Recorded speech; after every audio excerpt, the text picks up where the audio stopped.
রাস্তায় পড়ে থাকা টাকা উঠালে কি গুনাহ হবে এবং এই টাকা কাকে দিতে হবে? ভাই, রাস্তায় যদি কোনো কুড়িয়ে পড়া জিনিস পাওয়া যায়, আপনি 10টা টাকা পাইলেন, 5টা টাকা পাইলেন, একটা কয়েন পাইলেন বা কোনো কিছু পাইলেন, এটা যদি উঠানো হয় তাহলে কি করতে হয়? কি করতে হয় বলেন? আমাদের দেশে অনেকে বলেন যে রাস্তা থেকে কোনো কিছু কুড়ানো, হারানো কোনো জিনিস যদি আপনি উঠান, কারোর হারানো, কারোর পড়ে গেছে, আপনি উঠাইছেন, তাহলে যেটা উঠাইছেন ওটা ডবল দিতে হবে। এরকম একটা মাসালা আপনারা শুনছেন না শুনেন নাই? এই মাসালাটা কেউ একজন বানাইছে যাতে করে কেউ ভয়ে আর কারোর টাকা পয়সা না তোলে। নেক উদ্দেশ্যে কিছু জাল হাদিস তৈরি হয়েছে, তার মধ্যে এটা একটা।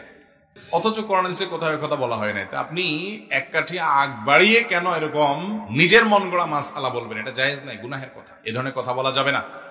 যদি রাস্তায় কোনো কিছু পড়ে থাকে দেখেন, আপনি জিনিসটা যদি খুব তুচ্ছ হয়, সামান্য হয়, ধরেন কথার কথা 2 টাকার কয়েন, এটা যার হারাইছে সে আর এটা খুঁজতেও যাবে না, আপনি জানেন খুব সামান্য জিনিস, তাহলে সেটা আপনি নিজে গরিব হলে গরিব খেলেন বা কোনো গরিবকে আপনি দান করে দিলেন। আপনি নিজে গরিব হলে আপনি নিজে খেয়ে ফেলতে পারেন বা কোনো গরিবকে দান করে দিতে পারেন। আর যদি জিনিসটা দামি হয়, ধরেন আপনি 1000 টাকা পাইছেন, 2000 টাকা পাইছেন, মূল্যবান কিছু পাইছেন, যেটার মালিক এটাকে খুঁজে বেড়াবে আপনি জানেন, তাহলে সেক্ষেত্রে এটা নেওয়ার পর আপনার দায়িত্ব হলো চতুর্পাশে ভালো করে ঘোষণা দেওয়া, ভাই এই জায়গা আমি কিছু টাকা পাইছি, কার হয় নিয়ে যাবেন। দীর্ঘদিন আপনাকে ঘোষণা দিয়ে যেতে হবে, যেতে হবে, যেতে হবে। কোনোভাবেই মালিক আর পাওয়া যাচ্ছে না, কোনো হদিস নাই, কোনো আলামত নাই, কোনো কিচ্ছুতেই পাচ্ছেন না, আর আশাও নাই। এতদিন হয়ে গেছে, অনেক দিন হয়ে গেছে, বহুত খোঁজাখুঁজি করছেন, তারপরেও পান নাই। তাহলে এবার কি করবেন? এই টাকা কোনো গরিব, কোনো অভাবী, যাকাতের হকদার মানুষকে দিয়ে দিবেন। ওই ব্যক্তির তরফ থেকে, যে আল্লাহ এই টাকার যে মালিক, তার তরফ থেকে আমি দান করে দিলাম, সবটা তার অ্যাকাউন্টে জমা হবে। আর আপনি যদি এরকম করেন যে আপনি ওইটা নিয়ে একটু খুঁজলেন, খোঁজাটা এমন ভাবে খুঁজলেন যাতে কাউকে না পাওয়া যায়, এই টাইপের খোঁজা খুঁজলেন, হ্যাঁ? ওই যে একজনের বলে মুরগি হারায় গেছে আর আরেকজনে পাইছে, পাওয়ার পর মুরগিটা নিয়ে সে খুঁজছে, তো খোঁজার সময় সে বিরাট জোর করে আওয়াজ দেয়, একটা মুরগি পাওয়া গেছে। এমন ভাবে পাওয়া গেছে বলে যে এটা আর কেউ শুনে না। সবাই মনে করে কি জানি কি একটা মুরগি বেচা হবে না কি, পরেরটা আর মানুষ শুনে না। তো এইভাবে সারাদিন ডাকি ডাকি আসে, পরে আসি বলে, হুজুর আপনার কথা অনুযায়ী আমি আজকে বহুত চিৎকার দিয়ে দিয়ে ডাকছি, কোনো মালিক টালিক পাই নাই, এখন আমি গরিব মানুষ, আমি খাইতে পারি কিনা। এরকম মাসালা ঘুরে যদি খান তাহলে কিন্তু জায়েজ হবে না। আপনি যদি কোনো কিছু তুলেন, কুড়ানো জিনিস, তাহলে আপনার দায়িত্ব হবে সেটা কি করা, ঘোষণা দিয়ে। ফর এক্সাম্পল, আপনি একটা বাজারে পেয়েছেন, তাহলে বাজারে ওই দোকানের আশেপাশের দোকানগুলোতে আপনি কাগজ টাঙ্গাই দিলেন, নোটিশ লিখে দিলেন, দোকানদারদের মাধ্যমে ঘোষণা দিলেন, বিভিন্নভাবে ঘোষণা দিলেন। আবার ওই মসজিদে যায় ঘোষণা দিতে যায় না, ওইটা আবার না জায়েজ। এরপরেও যদি না পাওয়া যায় তাহলে সেক্ষেত্রে কোনো গরিব মানুষকে দান করে দিবেন। আপনি নিজে খুব অভাবী গরিব মানুষ হলে আপনি নিতে পারেন, খেতে পারেন, যদি মালিক পাওয়ার আশা একদম না থাকে। তাহলে ভালো করে খুঁজতে হবে এবং দিতে হবে। এখন কথা হলো, কুড়ানো জিনিস ধরা ঠিক না বেঠিক, এটা নিয়ে আরেকটা আমাদের মধ্যে ভুল বোঝাবুঝি আছে। অনেকে মনে করে না, কোনো জিনিস পড়ে থাকলে এটা ধরা উচিত না, ধরলে বরং ঝামেলা।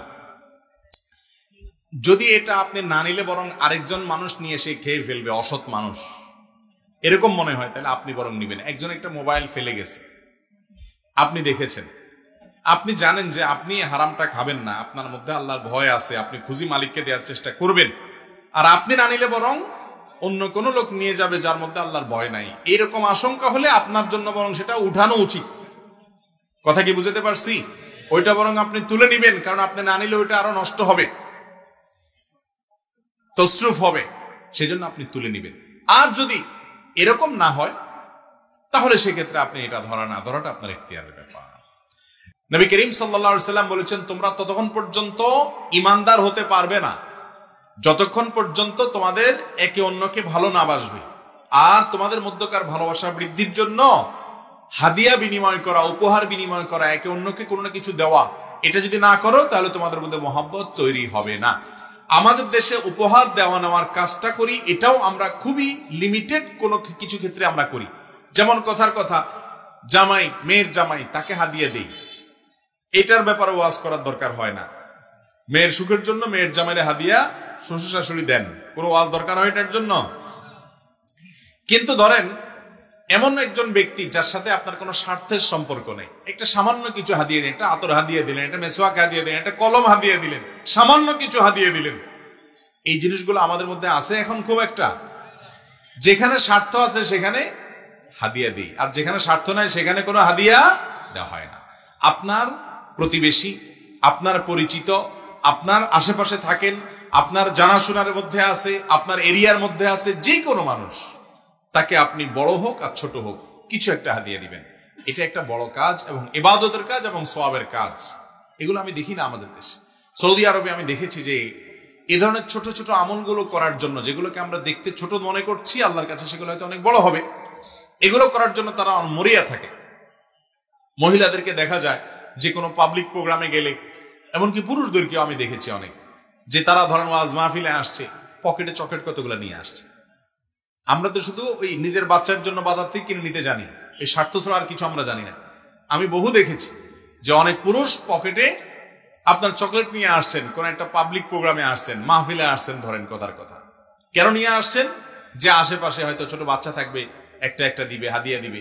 এখন আমাদের দেশে তো আরেক মুসিবত, আরেকজনের বাচ্চারা চকলেট দিতে গেলে মাইর খাওয়ার ভয় আছে, বলবে কি পড়ে দিছো না কি ভঙ্গাই দিছো, আবার কোন বিপদ হয়। কারণ এত চিটারি বাটপারি, এত প্রতারণা যে মানুষকে বিশ্বাস করাও কঠিন আসলে। তো যাই হোক, আপনি অচেনা জায়গায় না দেন, আপনার আশেপাশে পাড়া প্রতিবেশী জানাশোনা জায়গায় উপহার বিনিময় করেন। উপহার বিনিময় করা একটা ইবাদত, এই ইবাদতটা আমাদের থেকে হারিয়ে গেছে এবং এটাকে আমরা ইবাদত হিসেবে জানি না।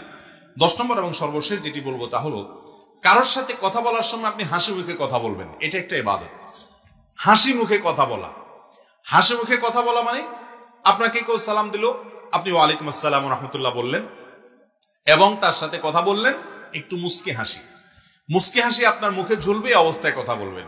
এমনটা আমিও অনেক সময় করতে চাই, করতে পারি না, নিজের সঙ্গে লড়াই করে অনেক সময় ভুলে যাই, অথচ কঠিন আপনার অনেক অফুরন্ত সওয়াবের ভাগীদার হতে পারে আমরা এমন একটা আমল। নবী করিম সাল্লাল্লাহু আলাইহি সাল্লাম বলেছেন, তাবাসসুমুকা আলা ওয়াজহি আখিকা সাদাকা। কোন মুসলমানের সাথে যখন তুমি কথা বলবা, তখন সে হয়তো তোমাকে একটা কথা জিজ্ঞাসা করলো বা সালাম দিল বা কেমন আছেন জিজ্ঞেস করলো, তুমি তার সাথে কথা বলার সময় যদি একটু হাসি মুখে কথা বলো, মুস্কি হাসি তোমার মুখে যদি থাকে, তাহলে এর বিনিময়ে তুমি আল্লাহর কাছে দান করে যে সওয়াব মানুষ পায়, শুধু একটু মুস্কি হাসি দিয়ে তুমি সেই সওয়াব পাইতে পারো।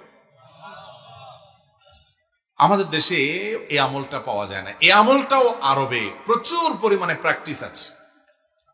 যারা মিডল ইস্টে আছেন বা ছিলেন প্রবাসীরা, তারা জানেন, সৌদি আরবে ছিলেন বা বিভিন্ন দেশে ছিলেন, কাতারে ছিলেন, কুয়েতে ছিলেন, আপনারা জানেন যে সেখানে কেউ কারোর সাথে সাক্ষাৎ করলে, চেনা হোক আর অচেনা হোক, জানা হোক আর অজানা হোক, পরিচিত হোক আর অপরিচিত হোক, কথার কথা সালাম দিছে তো ওয়ালাইকুম আসসালাম হাসি মুখে দিবে তারা, কারণ এটা সওয়াবের কাজ। আমাদের দেশে এই হাসিটাও আমরা রিজার্ভ করে ফেলেছি স্বার্থের জন্য। সামান্য কিছু মানুষের সাথে হাসি, যেমন বসের অফিসে গেলাম, বসের রুমে গেলাম, তখন বসের সালাম দিয়ে আসসালামু আলাইকুম স্যার, এখানে হাসার জন্য ওয়াজ করা লাগে না, ঠিক না ঠিক? ওসি সাহেবের রুমে গেছেন, তো সেখানে মাশাআল্লাহ সালাম দিয়া আসসালামু আলাইকুম ওসি সাহেব, ওখানে আর ওয়াজ করা লাগে না, ঠিক না ঠিক? একজন সাধারণ মানুষ, রাস্তায় অচেনা মানুষ, তার সাথে আপনি হয়তো কথা বলতেছেন, কিন্তু আপনার মুখে হাসি আসে না। ভাইরা আমার, বিনা কষ্টে সওয়াব পাওয়া যেতে পারে, ইবাদত হতে পারে, এমন একটা ভালো কাজ হলো মানুষের সাথে হাসি মুখে কথা বলা। আমাদের দেশে এখন হাসি মুখে কথা বলাটা এই পরিমাণ হারিয়ে গেছে, মানে এই ম্যানার্স, এই ভদ্রতা শুধু সৌদি আরবে কেন, মিডল ইস্ট কেন, অমুসলিম কান্ট্রিগুলোতে পর্যন্ত, কাফের মুলুকগুলোতে পর্যন্ত, ভিন্ন ধর্মাবলম্বী মানুষদের দেশে পর্যন্ত, তারা মুসলমান না কিন্তু তাদের মধ্যে এই ম্যানার্স আছে। এটা আমাদের সম্পদ ছিল, তাদের মধ্যে আছে, আমরা হারিয়ে ফেলেছি। সেটা কি? সেটা হলো কথা বলার সময় হাসি মুখে কথা বলা, ঠিক না ঠিক? তাদেরকে দেখবেন, ফরেনারদেরকে দেখবেন যে কত ম্যানার্স, কত ভদ্রতা, কত আন্তরিকতা মানুষের সাথে। এই কাজগুলোকে আমরা সওয়াবের কাজ মনে করি না, অথচ এটা সওয়াবের কাজ। আজ থেকে আপনি যদি নিয়ত করেন যে আমি যতজনের সাথে কথা বলবো চেষ্টা করবো একটু হাসি মুখে কথা বলার, কথা বলার সময় আমার মুখের মধ্যে এক চিলতে হাসি ঝুলে থাকে, যেন একটু যেন হাসতে হাসতে অন্তত মুস্কে, আবার হাসি মানে একেবারে আপনার হা হা করে হাসতে বলিনি,